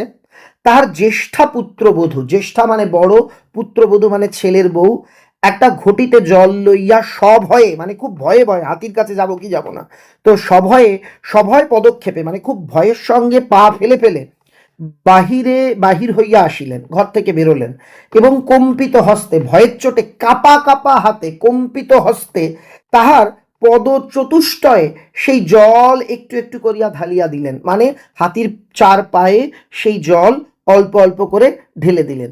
মাহুতের ইঙ্গিতানুসারে, মাহুতকে, মাহুত কাকে বলে? মাহুত হচ্ছে হস্তি চালককে, যারা হাতি চালায় তাদের বলা হয় মাহুত। তো মাহুতের ইঙ্গিত অনুসারে আদরিণী তখন জানু পাতিয়া বসিল। তোমরা অনেকেই জানতে চাইবে জানু মানে কি। জানু মানে হচ্ছে হাঁটু। তো মাহুত ইঙ্গিত করলেই সেই হাতিটা, মানে দেখো হাতি এগুলো তো যারা চালায় তারা ঠিক এটাকে ট্রেনিং দিয়ে নিজেদের মতো করে নেয়। যেই মাহুত ইঙ্গিত দিল, সঙ্গে সঙ্গে হাতিটা হাঁটু গেড়ে বসে পড়ল। বড়বধূ তৈল ও সিন্দুরে তাহার ললাট রাঙা করিয়া দিল, তার কপাল তেল সিঁদুর দিয়ে লাল করে দিল। ঘন ঘন শঙ্খধ্বনি হইতে লাগিল। আবার দাঁড়াইয়া উঠিলে, মানে আবার যখন হাতিটা দাঁড়িয়ে উঠল তখন তাকে ধামায় ভরিয়া আলো চাল, মানে আতপ চাল, কলা ও অন্যান্য মঙ্গল দ্রব্য তাহার সম্মুখে রক্ষিত হইল। মানে মঙ্গল দ্রব্য বলতে মাঙ্গলিক জিনিসপত্র, যেমন পুজোয় যেসব আমরা ব্যবহার করি, কলা টলা এই জাতীয় খাবার, খই মুড়ি তার সামনে রাখলো। সুর দিয়া তুলিয়া কতক সে খাইল, অধিকাংশ ছিটাইয়া দিল। এইরূপ বরণ সম্পন্ন হইলে রাজহস্তির জন্য সংগ্রহিত সেই কদলীকাণ্ড ও বৃক্ষ শাখা আদরণী ভোজন করিতে লাগিল। এইভাবে আদরণীর আর কি ওয়েলকাম হয়ে গেল, তার বরণ হয়ে গেল। এরপর আদরণী কি করছে, কদলী কাণ্ড, কলা গাছের গোড়া মানে থোড়, আর হচ্ছে বৃক্ষ শাখা গাছের ডাল যা তার জন্য কেটে রাখা হয়েছিল, সেইগুলো ভোজন করতে লাগলো। নিমন্ত্রণ রক্ষা করিয়া পীরগঞ্জ হইতে ফিরিয়া পরদিন বিকেলে মহারাজ নরেশচন্দ্রের সহিত মুখোপাধ্যায় মশাই সাক্ষাৎ করিতে গেলেন এবং বলা বাহুল্য হস্তিপৃষ্ঠে আরোহণ করিয়া গেলেন। হাতি কেনার পর হাতিতে করে জয়রাম মুখোপাধ্যায় বিয়ে বাড়ি থেকে ঘুরে এলেন। বিয়ে বাড়ি থেকে ঘুরে আসার পর তিনি ভাবলেন, রাজামশাই আমায় হাতি দেয়নি, রাজামশাইকে একটু উপযুক্ত জবাব দিয়ে আসি। সেই দিন মানে যেদিন ফিরলেন তার পরের দিনই, মানে তার পরের দিন বিকেল বেলায় মহারাজ নরেশচন্দ্রের সঙ্গে দেখা করার জন্য তিনি হাতির পিঠে চড়ে রাজার বাড়ি গেলেন। মহারাজের দ্বিতল বৈঠকখানার নিম্নে বিস্তৃত প্রাঙ্গণ। মহারাজের বৈঠকখানাটা দ্বিতীয় তলায়, আর তার বাড়িতে রয়েছে বিস্তৃত প্রাঙ্গণ, মানে একদম ছড়ানো উঠোন। প্রাঙ্গণের অপর প্রান্তে হস্তির প্রবেশের সিংহদ্বার, আর প্রাঙ্গণের ঠিক অন্য উল্টো দিকে, মানে উঠোনের উল্টো দিকেই রয়েছে হাতি প্রবেশের একটা বড় গেট, সিংহদ্বার। বৈঠকখানায় বসিয়া সমস্ত প্রাঙ্গণ ও সিংহদ্বারের বাইরেও অনেক দূর অবধি মহারাজের দৃষ্টিগোচর হইয়া থাকে। মহারাজ এমনভাবে তার বৈঠকখানায় বসেন, তার সিটটা এমন জায়গায় যে তিনি বাড়ির সামনের উঠোনের সামনে থাকা মেইন গেট যেখান থেকে হাতি ঢোকে এবং তার ওপারের রাস্তারও খানিকটা অংশ অনেক দূর দেখতে পান। রাজ সমীপে উপনীত হইলে রাজার সামনে পৌঁছনোর পর, উপনীত হওয়ার পর মুখোপাধ্যায় মহাশয় তাহাকে আশীর্বাদ করিয়া আসন গ্রহণ করিলেন। মানে মুখোপাধ্যায় বয়স্ক, তিনি ধরো এরকম আশীর্বাদ দিলেন, বেঁচে থাকো বাবা, বড় হও, এই রকম আশীর্বাদ করে নিজের সিটে বসলেন। মোকদ্দমা এবং বিষয় সংক্রান্ত দু চারি কথার পর মহারাজ জিজ্ঞেস করিলেন, মুখুজ্জমশাই ও হাতিটি কার? মানে উনি হাতিতে করে গেছেন রাজামশাইকে দেখানোর জন্য। এবার উনি গিয়ে বুঝতে দিচ্ছেন না যে আমি হাতি দেখাতেই এসেছি, উনি মামলা টামলা নিয়ে কথা বলছেন। এক সময় রাজা বলে উঠলো, এই হাতিটি কার? উত্তরে মুখুজ্জমশাই বিনীতভাবে বলিলেন, আজ্ঞে হুজুর বাহাদুরেরই হাতি, মানে আপনারই হাতি। মহারাজ বিস্মিত হইয়া বলিল, আমার হাতি? কই, ও হাতি তো আমি কখনো দেখিনি, কোত্থেকে এলো? আগে বীরপুরের উমাচরণ লাহিড়ির কাছ থেকে কিনেছি। অধিকতর বিস্মিত হইয়া বলিল, রাজা আর কি বলছে, আপনি কিনেছেন? আগে হ্যাঁ। তবে বললেন আমার হাতি। এবার রাজা বলছে, তাহলে আপনি কেন বলছেন এটা আমার হাতি? বিনয় কিংবা শ্লেষ সূচক বোঝা গেল না।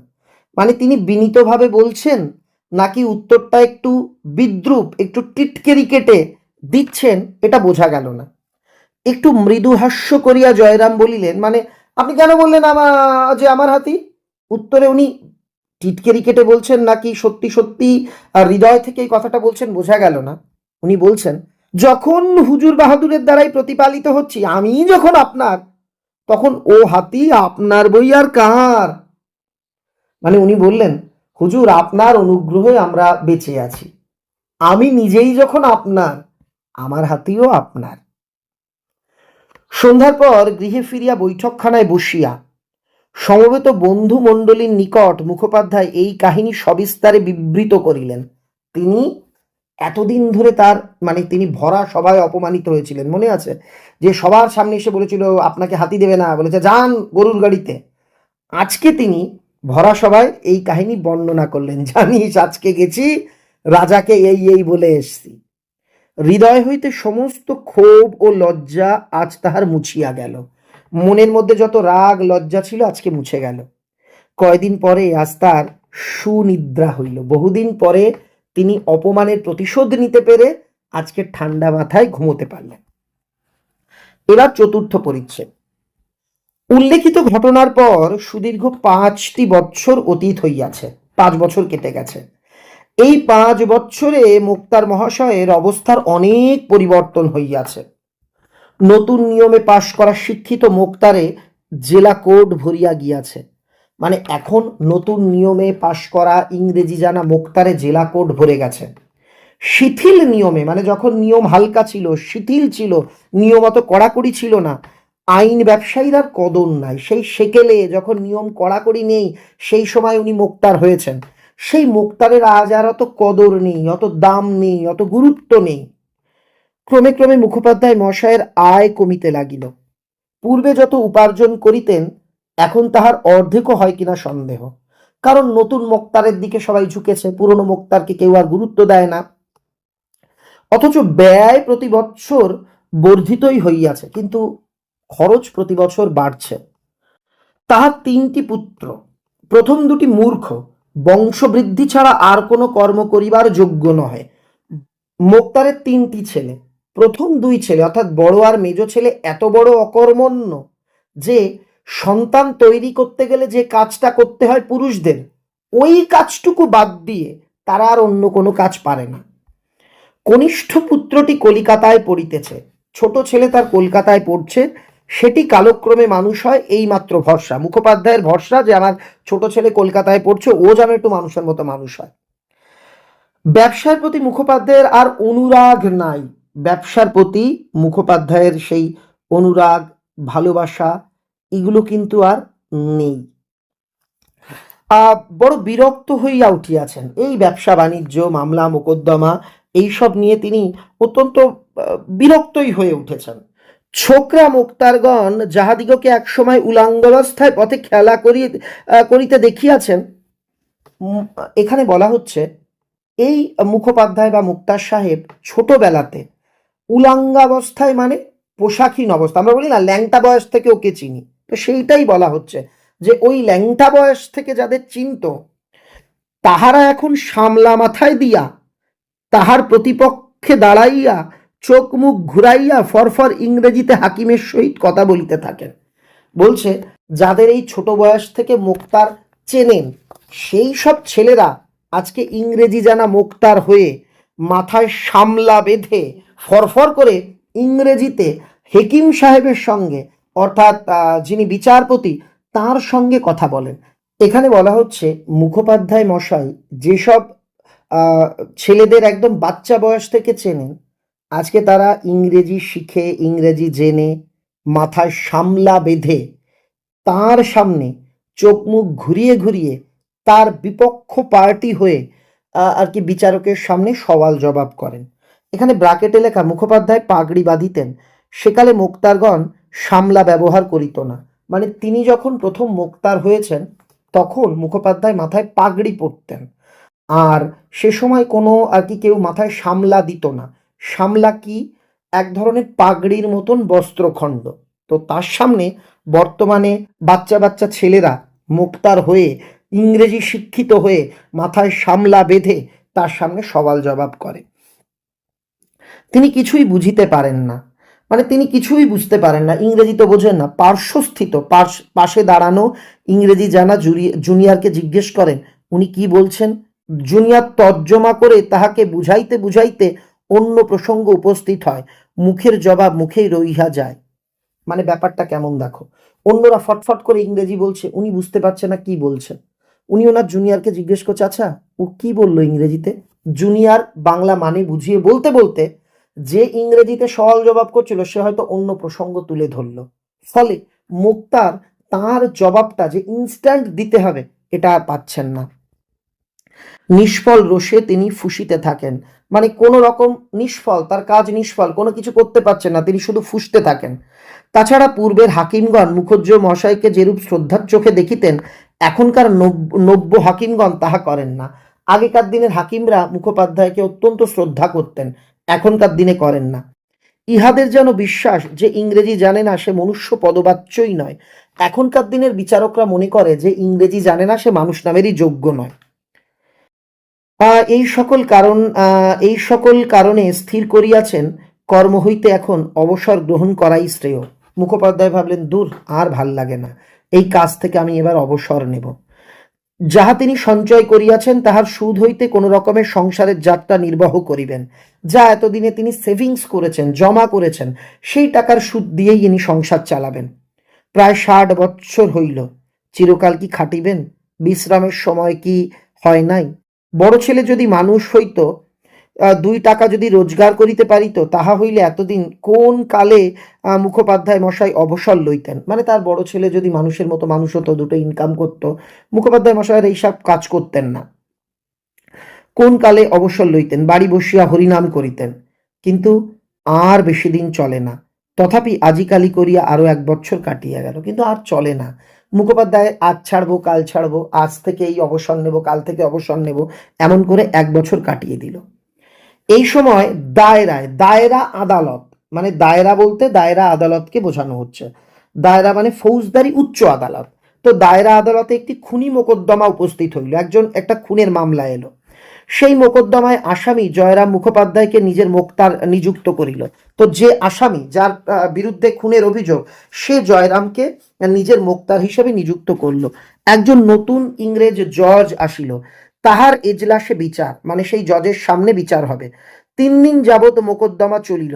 অবশেষে মোক্তার মহাশয় উঠিয়া এবং শেষ দিন মোক্তার মশাই উঠলেন, বললেন, জজ সাহেব বাহাদুর ও এসেসার মহাদয়গণ। এখানে তোমার মনে হতে পারে এসেসার মানে কি, বিচারপতিদের যারা পরামর্শদাতা তাদের বলছেন। বলিয়া বক্তৃতা আরম্ভ করিলেন। বক্তৃতা শেষে এসেসারগণ মুখোপাধ্যায়ের মক্কেলকে নির্দোষ সাব্যস্ত করিল। শেষ পর্যন্ত বিচারকের পরামর্শদাতারা, অর্থাৎ এসেসারগণ বলতে বিচারপতির যারা পরামর্শদাতা, তারা এই সিদ্ধান্তে উপনীত হলেন যে হ্যাঁ, মোক্তার সাহেব যার হয়ে মামলা লড়ছে, যার বিরুদ্ধে খুনের অভিযোগ, তিনি নির্দোষ। জজ সাহেবও তাহাদের অভিমত স্বীকার করিয়া আসামিকে অব্যাহতি দিলেন। অব্যাহতি দেওয়া মানে ছেড়ে দিলেন, মানে তাকে রেহাই বা মুক্তি দিলেন। জজ সাহেবকে সেলাম করিয়া মোক্তার মহাশয় নিজের কাগজপত্র বাঁধিতেছেন। এমন সময় জজ সাহেব পেশকারকে জিজ্ঞেস করিল, পেশকাররা হচ্ছেন আদালতের কর্মচারী, বিচারকের আন্ডারে কাজ করেন, বিচারককে কাগজপত্র আর কি তুলে দেন, কবে কোন তারিখে কেসের ডেট পড়বে সেগুলো লিখে রাখেন, তারা হচ্ছে পেশকার। পেশকার বললেন, উহার নাম জয়রাম মুখার্জি, উনি উকিল নহেন, মোক্তার। প্রসন্ন হর্ষের সহিত, মানে খুব মানে প্রসন্ন হাসি, মানে হা হা করে ব্যঙ্গ করে হাসা না, মানে প্রসন্ন হয়ে, তার প্রতি সন্তুষ্ট হয়ে হাসি মুখে বিচারক বলছেন, জজ সাহেব জয়রামের প্রতি চাহিয়া বলিলেন, আপনি মুক্তার? জয়রাম বলিল, হ্যাঁ হুজুর, আমি আপনার তাবেদার, মানে আমি আপনার অনুগত ব্যক্তি, আমি আপনার সেবক। জজ সাহেব পূর্ববৎ বলিলেন, আপনি মুক্তার? আমি মনে করিয়াছিলাম আপনি উকিল। যেরূপ দক্ষতার সহিত আপনি মোকদ্দমা চালাইয়াছেন, আমি ভাবিয়াছিলাম আপনি এখানকার একজন ভালো উকিল। মানে বিচারপতি বিস্মিত, আপনি যেমন সওয়াল জবাব করলেন, যেমন একে নির্দোষ প্রমাণ করলেন, আমি ভাবলাম আপনি এলাকার কোনো নাম করা উকিল। এই কথা শুনিয়া মুখোপাধ্যায়ের ডাগর চক্ষু দুটি জলে পূর্ণ হইয়া গেল। মানে জীবনের শেষ প্রান্তে পৌঁছে তিনি এত সম্মান পেলেন, বিচারপতি পর্যন্ত মুগ্ধ, তিনি কান্না করে ফেলেছেন। দুহাত জোর করিয়া কম্পিত কণ্ঠে বলিলেন, মানে কাদা কাদা কাপা কাপা গলায়, না হুজুর, আমি উকিল নহি, আমি একজন মোক্তার মাত্র, তাও সেকেলের শিথিল নিয়মে একজন মূর্খ মোক্তার। ইংরেজি জানি না হুজুর, আপনি আজ আমার যে প্রশংসা করিলেন, আমি জীবনের শেষ দিন অবধি তা ভুলিতে পারিব না। এই বুড়া ব্রাহ্মণ আশীর্বাদ করিতেছে, হুজুর হাইকোর্টের জজ হন। মানে উনি আশীর্বাদ করলেন, আপনি আমার যা প্রশংসা করেছেন আমি জীবনে কোনোদিন ভুলবো না, আমি আশীর্বাদ করছি আপনি আরো বড় জজ হন, আপনি দায়রা আদালত থেকে হাইকোর্টের জজ হন। বলিয়া ঝুঁকিয়া সেলাম করিয়া মোক্তার মহাশয় এজলাস হইতে বাহির হইয়া আসিলেন। ইহার পর তিনি কাছারি যান নাই। এরপর থেকে তিনি আর কোনোদিনও কোর্ট কাছারিতে আদালতে আর যাননি। এবার পঞ্চম পরিচ্ছেদ। ব্যবসা ছাড়িয়া কায়ক ক্লেশে, মানে কষ্ট সৃষ্টে, কোনো রকমে কষ্ট ভোগ করে মুখোপাধ্যায়ের সংসার চলিতে লাগিল। ব্যয় যে পরিমাণ সংকোচ করিবেন ভাবিয়াছিলেন, ব্যয় মানে খরচ যে পরিমাণ কমাবেন ভেবেছিলেন, তাহা শত চেষ্টাতেও হইয়া ওঠে না। সুদের সংকুলন হয় না, মূলধনে হাত পড়িতে লাগিল, কোম্পানির কাগজপত্রের সংখ্যা কমিতে লাগিল। উনি ভেবেছিলেন আমি খরচ কমাবো, পারেননি। ওনার সুদের টাকাতেও সংসার চলছে না, মূলধন যা সেভিংস, যা ব্যাংকে জমা ছিল, সেই টাকা পর্যন্ত ভেঙে খাওয়া লাগছে। এমনকি তার যেসব কাগজ ছিল, কোম্পানির কাগজ মানে শেয়ারের কাগজ, সেগুলো বেচতে হলো। একদিন প্রভাতে মোক্তার মহাশয় বৈঠকখানায় বসিয়া নিজের অবস্থার বিষয় চিন্তা করিতেছেন। এমন সময় মাহুত আদরিণীকে লইয়া, মাহুত মানে আগেই বলেছি যে হাতি চালায় তাকে মাহুত বলে। যাই হোক, আমি পরের অংশটা পড়বো, তুমি আমাকে কমেন্টে লেখো তো। আচ্ছা, এই গল্পে আদালত অবমাননার দায় মোক্তারের কত জরিমানা হয়েছিল, এটা আমায় কমেন্টে লিখবে। তো কি করছে, মাহুত আদরিণীকে লইয়া নদীতে স্নান করাইতে গেলেন। অনেক দিন হইতে লোকে ইহাকে বলিতেছেন, অনেক দিন ধরেই মোক্তারকে লোকে বলছেন, হাতিটি আর কেন, ওকে বিক্রি করে ফেলুন, মাসে 30-40 টাকা বেঁচে যাবে, হাতির প্রতি এত খরচ, আপনি ওকে বেচে দিন, এখন আপনার টানাটানির সময় 30-40 টাকা বেঁচে যাবে। কিন্তু মুখুজ্জে মশাই উত্তর করিয়াছেন, তার চেয়ে বল না, তোমার এই ছেলে পিলে নাতি নাতনি খাওয়াতে অনেক টাকা খরচ হচ্ছে, এদেরও বিক্রি করে ফেল। এইরূপ উক্তির পারার কথা চলে না। যখনই তাকে কেউ বলতো হাতিটাকে বেচে দিন, উনি বলতেন তার থেকে বল আমার ছেলে পুলে নাতি পুতি সবাইকে বেচে দিই, এরাও তো খায়, এদেরও তো অনেক খরচ হয়। হাতিটাকে দেখিয়া মুখোপাধ্যায়ের মনে হইল, ইহাকে যদি মধ্যে মধ্যে ভাড়া দেওয়া যায়, তাহা হইলে কিঞ্চিত মানে কিছুটা অর্থাগম অর্থাৎ টাকার ইনকাম হতে পারে। তখনই কাগজ কলম লইয়া তিনি নিম্নলিখিত বিজ্ঞাপনটি, নিম্নলিখিত মানে নিচে লেখা অ্যাডভার্টাইজমেন্ট, বিজ্ঞাপনটি মুসাবিদা করিলেন। মুসাবিদা মানে হচ্ছে খসড়া। খসড়া মানে কি, আর কি রাফ করা, তোমরা অঙ্কে যেমন রাফ করো, তো উনি এরকম একটা রাফ লিখলেন, মানে একটা খসড়া হিসেবে একটা বিজ্ঞাপন লিখলেন। হস্তি ভাড়ার বিজ্ঞাপন কি লিখছেন, বিবাহের শোভাযাত্রা, দূর দূরান্তে গমনাগমন প্রভৃতি কার্যের জন্য নিম্ন স্বাক্ষরকালীন আদরিণী নাম্নী মানে আদরিণী নামক হস্তিনী মেয়ে হাতি ভাড়া দেওয়া হইবে, ভাড়া প্রতিরোজ 3 টাকা মাত্র। হস্তিনীর খোরাকি মানে হস্তিনীকে খাওয়ানোর জন্য দিতে হবে 1 টাকা, এবং মাহুতের খোরাকি 0, মানে কি, আর মাহুতের জন্য যে চালিয়ে নিয়ে যাবে অর্থাৎ হাতির ড্রাইভার আর কি বলা যেতে পারে, হাতি চালক, তাকে কোনো টাকা দেওয়া লাগবে না। একুনে, একুনে মানে মোট 4 টাকা, মানে হাতির ভাড়া 3 টাকা, হাতির খাবার দাবারের জন্য 1 টাকা, মাহুতের জন্য কোনো টাকা দেওয়া লাগবে না, মোট 4 টাকা। যাহার আবশ্যক হইবে নিম্ন ঠিকানায় তত্ত্ব লইবেন, মানে নিচের ঠিকানায় তিনি যোগাযোগ করে খবরাখবর নেবেন। শ্রী জয়রাম মুখোপাধ্যায়, মুক্তা, চৌধুরী পাড়া। তো চৌধুরী পাড়ার বাড়ি আর কি জয়রাম মুখোপাধ্যায়, তিনি এই বিজ্ঞাপনটা লিখলেন। এই বিজ্ঞাপনটি ছাপাইয়া শহরের প্রত্যেক ল্যাম্পপোস্টে, পথি পার্শ্বস্থ অর্থাৎ রাস্তার পাশে থাকা বৃক্ষকাণ্ডে এবং অন্যান্য প্রকাশ্য স্থানে, অন্যান্য ফাঁকা জায়গাতে তিনি আটিয়া দেওয়া হইল। বিজ্ঞাপনের ফলে মাঝে মাঝে লোক হস্তি ভাড়া লইতে লাগিল বটে, কিন্তু তাহাতে 15-20 টাকার বেশি আয় হয় না। মুখোপাধ্যায়ের জ্যেষ্ঠ পৌত্রটি পীড়িত হইয়া পড়িল, মানে হাতি ভাড়া দিয়ে 15-20 টাকার বেশি মাসে ইনকাম হতে মানে এর থেকে বেশি হলো না। এর মধ্যে আবার মুখোপাধ্যায়ের জ্যেষ্ঠ পৌত্র, বড় নাতি, পৌত্র এখানে পুত্র নয়, পুত্র মানে ছেলে, পৌত্র মানে নাতি, পীড়িত হইয়া পড়িল, অসুস্থ হয়ে পড়ল। তাহার জন্য ডাক্তার খরচ, ঔষধ, পথ্যাদির খরচ, পথ্যাদি মানে হচ্ছে রুগীর খাওয়ার উপকারী, মানে যা যা প্রয়োজন সেই সবের খরচ প্রতিদিন 5-7 টাকার কমে নির্বাহ হয় না, প্রতিদিন 5-7 টাকার নিচে হয় না। মাসখানেক পর বালকটি কিঞ্চিত আরোগ্য লাভ করিল। 1 মাস পরে ভোগার পর ছেলেটা কিছুটা ভালো হলো। বড় বধূ মেজ বধূ উভয় অন্তঃসত্ত্বা, বাড়ির বড় বউ আর মেজ বউ উভয় প্রেগনেন্ট, সন্তান সম্ভবা। কয়েক মাস পরে আরো 2টি জীবের অন্ন সংস্থান করিতে হইবে। মুক্তার ভাবছেন, আর কয় মাস পরে আমাদের সংসারে আরো 2জন অতিথি আসছে, আরো 2জন সদস্য বাড়বে। এদিকে জ্যেষ্ঠা পৌত্রী অর্থাৎ বড় নাতনি কল্যাণী দ্বাদশ বর্ষে পদার্পণ করিয়াছে, মানে সেই সময় আমরা যে সময় গল্পটা পড়ছি, মেয়েদের 10-12 বছরে বিয়ে দিয়ে দেওয়া হতো। তো দ্বাদশ বর্ষে 12 বছরে পদার্পণ করেছে। দেখিতে দেখিতে যেই রূপ ডাগর হইয়া উঠিতেছে, মানে দেখতে দেখতে যেমন ডাগর হয়ে উঠছে, বড় সড়ো হয়ে উঠছে, শীঘ্রই তাহাকে বিবাহ না দিলে নয়, মানে খুব তাড়াতাড়ি তাড়াতাড়ি এই মেয়েটিকে বিয়ে দেওয়া প্রয়োজন। নানা স্থান হইতে তাহার সম্বন্ধ আসিতেছে বটে, কিন্তু ঘর বর মনের মতো হয় না। নানা জায়গা থেকে বিয়ের সম্বন্ধ আসছে, কিন্তু ঘর বর এগুলো মনের মতন হচ্ছে না। যদি ঘর বর মনের মতন হইল, তবে তাহাদের খাই শুনিয়া চক্ষু স্থির হয়।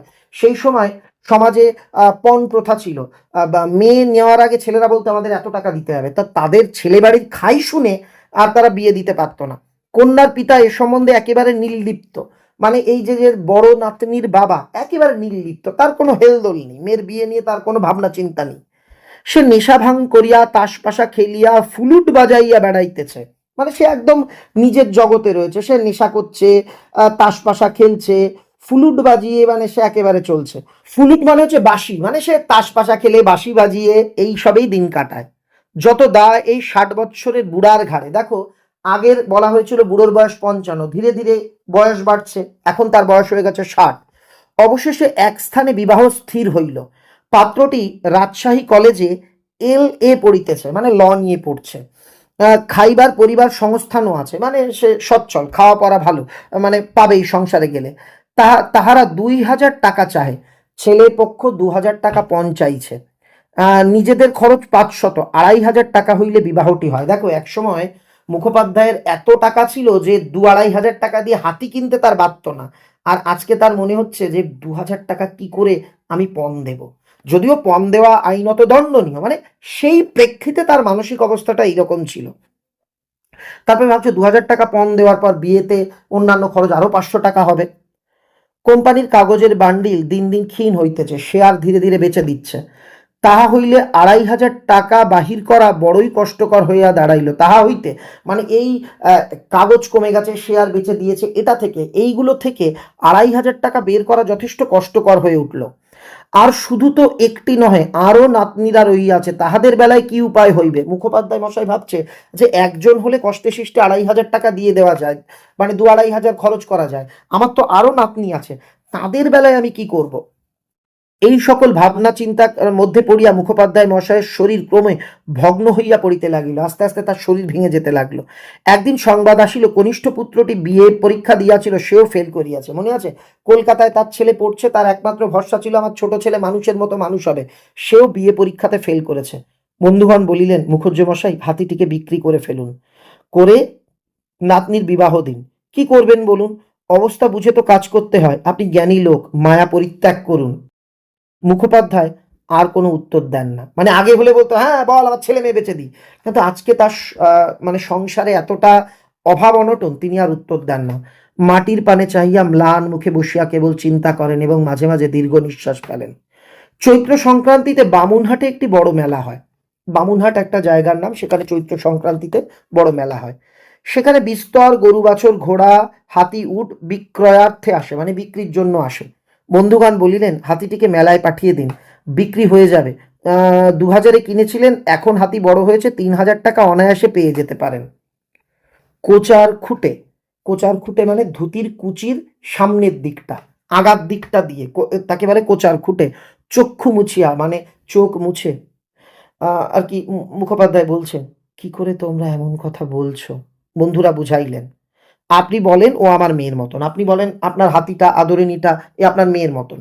তো ও মেয়েকে কি চিরদিন ঘরে রাখা যায়? তা মেয়েকে কি কোনোদিন ঘরে রাখা, চিরকাল ঘরে রেখে দেওয়া যায়?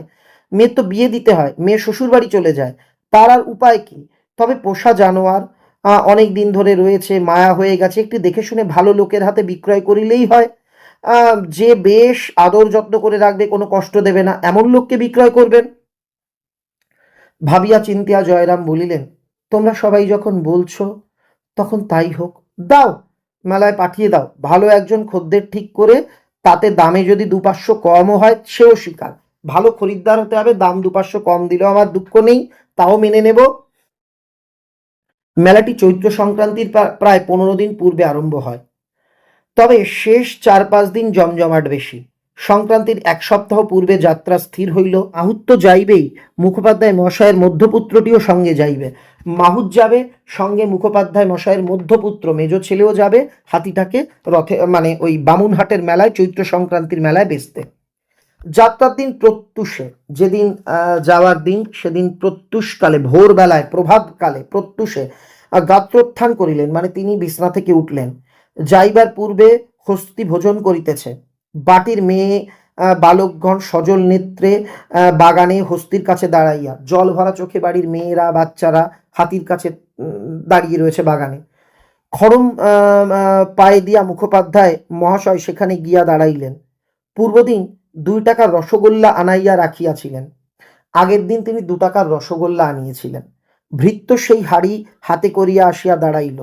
ডালপালা প্রভৃতি মামুলি খাদ্য শেষ হইলে মুখোপাধ্যায় মহাশয় স্বহস্তে মুঠা মুঠা করিয়া সেই রসগোল্লা হস্তিনীকে খাওয়াইলেন। তিনি, মানে তখন 2 টাকার দাম অনেক, তিনি মুঠ মুঠ রসগোল্লা হাতিকে খাওয়ালেন। শেষে তাহার গলার নিম্নে হাত বুলাইতে বুলাইতে ভগ্ন কণ্ঠে বলিলেন, ভাঙা গলায় বললেন, গলার নিচে হাত বোলাতে বোলাতে, আদর যাও মা, বামুনহাটের মেলা দেখে এসো। প্রাণ ভরিয়া বিদায় বাণী উচ্চারণ করিতে পারিলেন না। মানে বিদায় জানানো, যে হাতি তোকে আর কোনোদিন দেখতে পাবো না, আদরিনী যা, চলে যা, এসব বলতে পারলো না। দুঃখ উদ্বেল দুঃখে এই ছলনাটুকুর আশ্রয় নিলেন। তিনি দুঃখে এতটা উদ্বেলিত হয়ে উঠলেন, তার হৃদয়ে এতটা দুঃখ শোক লাগলো যে তিনি হাতির কাছে তাকে যে চিরকালের জন্য পাঠিয়ে দেওয়া হচ্ছে এটা বলতে পারলেন না, এই ছলনাটুকুর আশ্রয় নিলেন। এবার ষষ্ঠ পরিচ্ছেদ। কল্যাণীর বিবাহের সমস্ত কথাবার্তা পাকা হইয়া গিয়াছে। 10ই জ্যৈষ্ঠ শুভ কার্যের দিন স্থির হইয়াছে। বৈশাখ পড়িলেই উভয় পক্ষের আশীর্বাদ হইবে, মানে ছেলের বাড়ি মেয়ের বাড়ি। হস্তি বিক্রয়ের টাকা আসিলেই গহনা গড়িতে দেওয়া হইবে, মানে গড়াইতে দেওয়া হইবে, যে হাতি বিক্রির টাকা পেলেই মেয়ের জন্য গয়না বানাতে দেওয়া হবে। কিন্তু পয়লা বৈশাখ সন্ধ্যাবেলায় মশমশ করিয়া, মশমশ আওয়াজ করে আদরিনী ঘরে ফিরিয়া আসিল। বিক্রয় হয় নাই, উপযুক্ত মূল্য দিবার খরিদ্দার জোটে নাই, উপযুক্ত টাকা দেওয়ার খরিদ্দার পাওয়া যায়নি। আদরণীকে ফিরিতে দেখিয়া বাড়িতে আনন্দ কোলাহল পড়িয়া গেল, আনন্দে সবাই চিৎকার আনন্দ করতে লাগছে। বিক্রয় হয় নাই বলিয়া কাহারও কোনো খেদের চিহ্ন সে সময় দেখা দিল না, মানে কারো মধ্যে কোনো খেদ দুঃখের কোনো চিহ্ন সেই সময় কিন্তু দেখা গেল না। যেন হারাধন ফিরিয়া পাওয়া গিয়াছে, যেন হারানো সম্পদ ফিরে পাওয়া গিয়েছে। সকলের আচরণে এইরূপ মনে হইতে লাগিল, সবাই এইরূপ আচরণ করছে, সবাই যেন এমন আচরণ করছে হারিয়ে যাওয়া কাউকে ফিরে পাওয়া গেছে। বাড়ির লোকে বলিতে লাগিল, আহা আদর রোগা হয়ে গেছে, বোধহয় কয়েকদিন সেখানে ভালো করে খেতে পায়নি, ওকে দিন কত এখানে বেশ করে খাওয়াতে হবে। আনন্দের প্রথম উচ্ছ্বাস অপনীত হইলে, মানে এই যে প্রথম দিকে যে উচ্ছ্বাস হলো, এই ফিরে এসছে আদরিনী ফিরে এসছে, কিন্তু পরেক্ষণেই তারা বাস্তবের মাটিতে আছড়ে পড়ল। আনন্দের এই উচ্ছ্বাস তাদের মন থেকে চলে গেল, যে আদরিনী বিক্রি হয়নি বলে তারা যে টাকা পাবে না, এইটা এবার তারা বুঝতে পারলো। যে আনন্দের প্রথম উচ্ছ্বাস অপনীত হলে পরদিন প্রতিবেশী বন্ধুগণ আবার বৈঠকখানায় সমবেত হইলেন। অত বড় মেলায় এত ভালো হাতির খরিদ্দার কেন জুটিল না তাহা লইয়া আলোচনা হইতে লাগিল। একজন বলিলেন, ওই যে আবার মুখুজ্জমশাই বললেন আদর যাও মেলা দেখে এসো, তাই বিক্রি হলো না। পরের দিন যে আবার সবাই বৈঠকখানায় জড়ো হয়েছে, সবাই মিলে ভাবছে যে এত বড় মেলা, আদরিনী হাতিটাও এত ভালো, কিন্তু কেন এই হাতিটা বিক্রি হলো না, এইটা তারা ভাবছে। তখন একজন বলল, এই যে মুখোপাধ্যায় মশাই যাওয়ার সময় বললো আদর মেলা দেখে এসো, উনি তো আজকালকার মুরগিখোর ব্রাহ্মণ নন। বলছে আমাদের মুখোপাধ্যায় মশাই তো মুরগি খেকো, মানে আমিষাসী ভণ্ড ব্রাহ্মণ নন। এখানে দেখো যারা মুরগি খান, আমি তাদের বলছি না, মানে এটা কথার কথা, এটা গল্প অনুযায়ী বোঝানো হচ্ছে যে মুরগি খেয়ে বেড়ায়, এরা নিরামিষ খায় না, এইসব ভণ্ড ব্রাহ্মণ আমাদের মুখোপাধ্যায় মশাই নন। ওর মুখ দিয়ে ব্রহ্মবাক্য বেরিয়েছে, সে কথা কি নিষ্ফল হওয়ার জো আছে? কথায় বলে ব্রহ্মবাক্য বেদ বাক্য। বলছে আরে ওনার মুখ থেকে যা বেরিয়েছে তা তো ফলবেই, উনি তো ভণ্ড ব্রাহ্মণ নন, ওনার মুখের কথা হলো বেদ বাক্য, ওনার ব্রহ্ম বাক্যই হচ্ছে বেদ বাক্য, মানে একদম ধ্রুব সত্য কথা। মানে এরা বলতে লাগলো উনি সৎ ব্রাহ্মণ, ওনার মুখ থেকে একবার বলেছে মা ঘুরে এসো, তাই হাতি বিক্রি হয়নি, হাতি ঘুরে বাড়িতে ফিরে এসছে। বামুনহাটের মেলা ভাঙিয়া সেখান হইতে আরো 10 ক্রোশ উত্তরে রসুলগঞ্জে সপ্তাহব্যাপী আর এক মেলা হয়। যে সকল গরু মোষাদি বামুনহাটে বিক্রয় হয় নাই, সেসব রসুলগঞ্জে গিয়া জমে, সেখানেই আদরিনীকে পাঠাইবার পরামর্শ হইল। আজ আবার আদরিনী মেলায় যাইবে। আজ আর বৃদ্ধ তাহার কাছে গিয়া বিদায় সম্ভাষণ করিতে পারিলেন না। রীতিমতো আহারাদির পর আদরিনী বাহির হইয়া গেল। কল্যাণী আসিয়া বলিল, দাদামশাই আদর যাওয়ার সময় কাঁদছিল। আজকে ওই যে গতবার একটা বাধা পড়েছে, তাই মুখোপাধ্যায় মশাই এবার আর হাতিকে বিদায় বাণী শোনাতে যাননি। হাতি চলে যাওয়ার পর নাতনি কল্যাণী এসে বলছে, জানো আদরিনী যাওয়ার সময় কাঁদছিল। মুখোপাধ্যায় শুইয়াছিলেন, উঠিয়া বসিলেন, বলিলেন, কি বললি, কাঁদছিল? হ্যাঁ দাদামশাই, যাওয়ার সময় তার চোখ দিয়া টপ টপ করে জল পড়তে লাগলো। বৃদ্ধ আবার ভূমিতে পড়িয়া, মানে একদম বিছনা থেকে নিচে মাটিতে বসে দীর্ঘ নিঃশ্বাসের সঙ্গে বলতে লাগলো, জানতে পেরেছে ওরা অন্তর্যামী কিনা, মানে ওরা ভগবান, ওরা ঈশ্বর, ওরা সব বোঝে, অন্তর্যামী কিনা, ও যে বাড়িতে আর ফিরে আসবে না তা জানতে পেরেছে। নাতনি চলিয়া গেলে বৃদ্ধ শাশ্রু নয়নে, মানে চোখের জলে অশ্রুযুক্ত নয়নে আপন মনে বলিতে লাগিলেন, যাইবার সময় আমি তোর সঙ্গে দেখা করলাম না, সে কি তোকে অনাদর করে, তোকে আমি আদর করি না তাই? না না মা, তা নয়, তুই তো অন্তর্যামী, তুই কি আমার মনের কথা বুঝতে পারিসনি? খুকির বিয়েটা হয়ে যাক, তারপর তুই যার ঘরে যাবি তাদের বাড়ি গিয়ে আমি তোকে দেখে আসবো, তোর জন্য সন্দেশ নিয়ে যাব, রসগোল্লা নিয়ে যাব, যতদিন বেঁচে থাকি তোকে কি ভুলতে পারবো? মাঝে মাঝে গিয়ে তোকে দেখে আসবো। তুই মনে কোনো অভিমান করিস নে মা, মানে বলছে তুই মনে মনে কোনো অভিমান রাখিস না, আমি যাব, আমি গিয়ে তোকে দেখে আসবো, তোর যেখানে বিক্রি হবে সেই বাড়িতেই যাব, আমার নাতনির বিয়েটা হয়ে যাক, যাব। অন্তিম পরিচ্ছেদ, সপ্তম পরিচ্ছেদ। তোমাকে যদি প্রশ্ন করা হতো আদরিণী গল্পে কয়টি পরিচ্ছেদ আছে, উত্তর হলো 7টি। আশা করি তোমরা প্রত্যেকে উত্তর পারবে। আজকে আমার পড়ানো কেমন লাগছে আমাকে কমেন্টে লিখে জানিও। যারা ইনস্টাগ্রামে আমার সঙ্গে যুক্ত হতে চাও, সম্রাট WB, এটা হচ্ছে আমার ইনস্টাগ্রাম আইডি। কোনো ফাঁকা, কোনো স্পেস হবে না।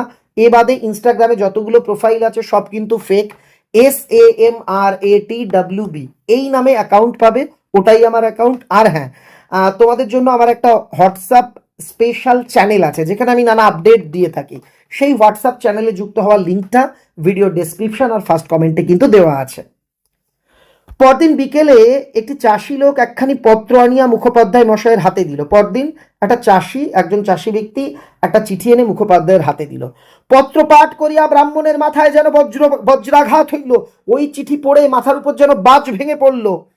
মধ্যম পুত্র লিখিয়াছে, মেজ ছেলে লিখিয়াছে, বাটি হইতে 7 ক্রোশ দূরে। ক্রোশ হচ্ছে দূরত্ব মাপার একক। বাড়ি থেকে 7 ক্রোশ দূরে গিয়ে কাল বিকালে আদরিণী অত্যন্ত পীড়িত হইয়া পড়ে, অত্যন্ত অসুস্থ হয়ে পড়ে।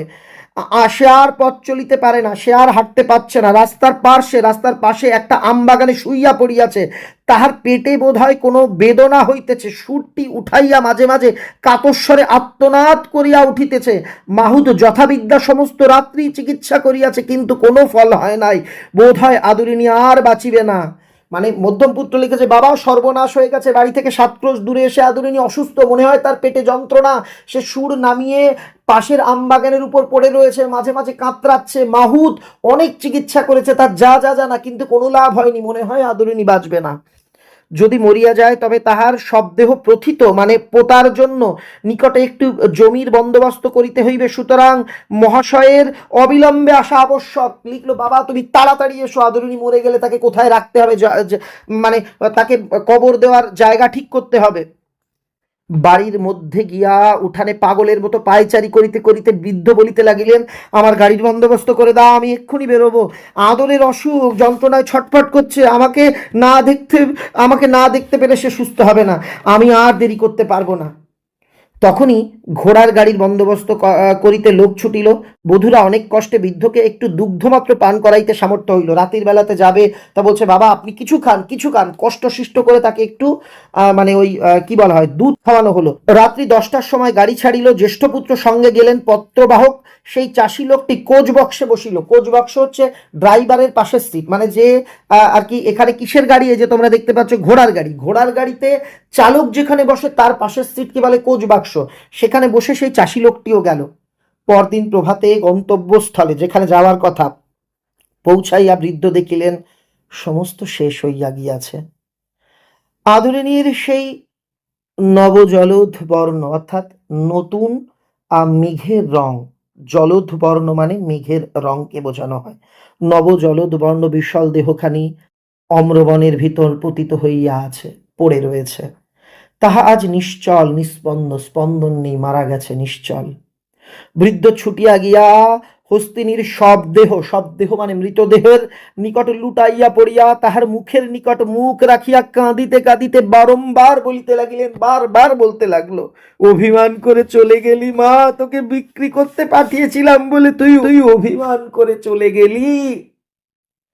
ইহার পর 2টি মাস মাত্র মুখোপাধ্যায় মশাই জীবিত ছিলেন। এই ঘটনার পর এত শোক, এত যন্ত্রণা মুখোপাধ্যায় পেয়েছিলেন, তিনি আর 2 মাসের বেশি বাঁচেননি।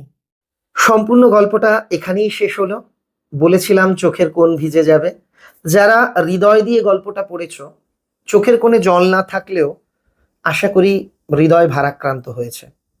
যারা বাড়িতে কুকুর পোষো কিংবা ধরো পাখি পোষো, দেখবে যখন সেই পশু বা পাখিগুলো মারা যায় আমাদের ছেড়ে চলে যায়, আমাদের কষ্ট হয়।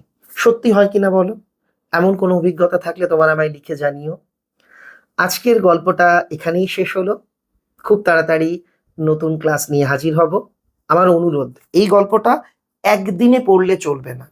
আমি একদিনে তোমাদের সুবিধার্থে ভিডিওটা দিয়েছি।